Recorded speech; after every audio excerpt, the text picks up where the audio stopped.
Hello YouTube, Sam here from youtube.com/onlivegamer for the new Boston, and in this tutorial we're going to continue working on our favorites viewer application. Now before we get started, I just want to give full credit to the authors of Beginning Microsoft Visual Basic 2008. The authors are Theron Willis and Brian Newsom. They created this great program, and I'm teaching you guys how it works and how you can make it yourself. So in the last tutorial, we created our web favorites collection. So we need to come over here to my project, or not my project, favorites viewer YouTube, and let's add a class. So we'll set the class name to favorites.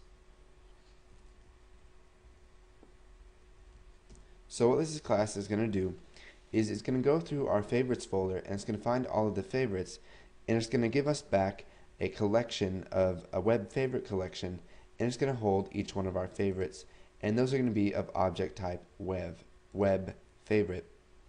So what we need to do is let's implement iDisposable so that we can dispose of our objects when we're done.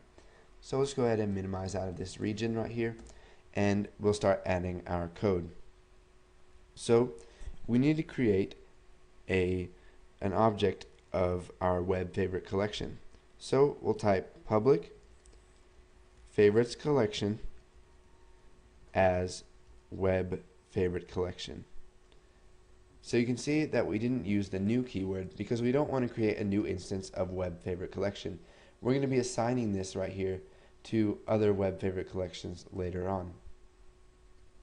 Okay, so now what we need to do is we need to add a property that will get our favorites folder. It'll find it based on what machine we're on.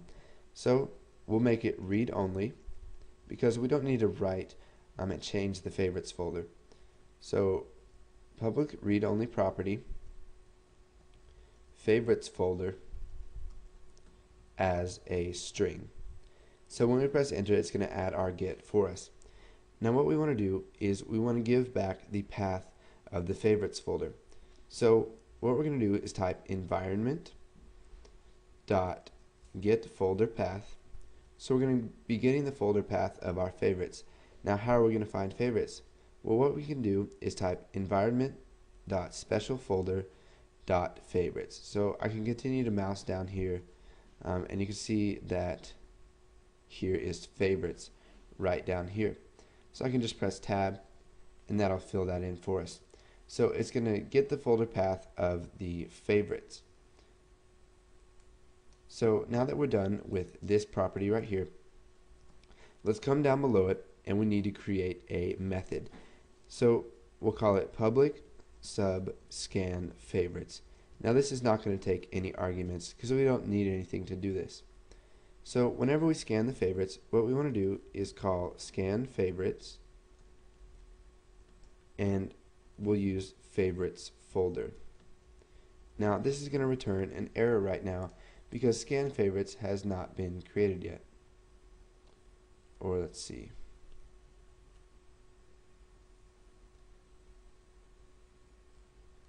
Well, it has been created right here, but we're gonna make another version of it that's going to overload it. And let's see here. Too many arguments to public sub scan favorites. Now the reason we're getting this error because there's no arguments right here. So what we need to do is type public sub scan favorites.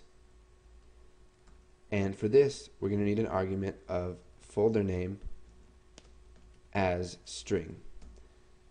So whenever we create duplicate methods, what it's going to do is it's going to allow the developer or user to call either one of those. So if they call just scan favorites with no arguments, all it's going to do is it's going to scan the favorites folder.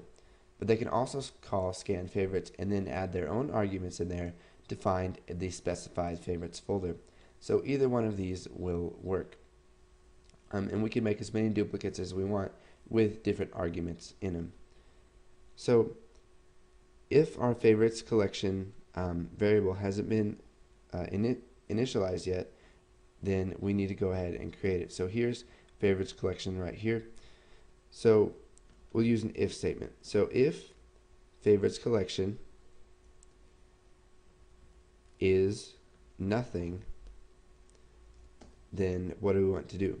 So we're saying if favorites collection is equal to null for all of you developers who've used another language. So if it's nothing and there's nothing in it and it's not equal to anything, then we need to set it equal to something. So favorites collection is going to be equal to a new web favorite collection. And that is the reason we didn't create a new instance of this up here, is because whenever they scan favorites, it's going to change that and set it equal to a new web favorite collection. Now, web favorite collection is just the list that's going to hold all of our favorites. So let's go ahead and come down below this end if. And now what we need to do is we need to go through each file in the folder and find our favorites. So we'll use a for each loop, and we're just going to call string file as string in my computer file system get files, and then folder name.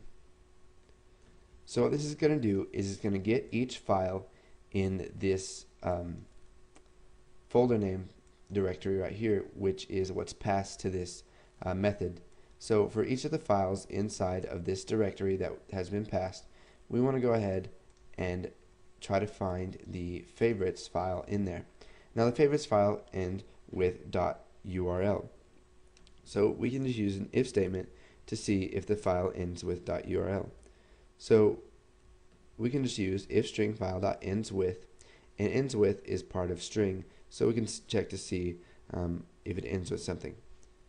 So if it ends with .url and comparison type, so if that's true and the culture is nothing, and it says it determines whether the end of the string instance matches the specified string when compared using the specified culture.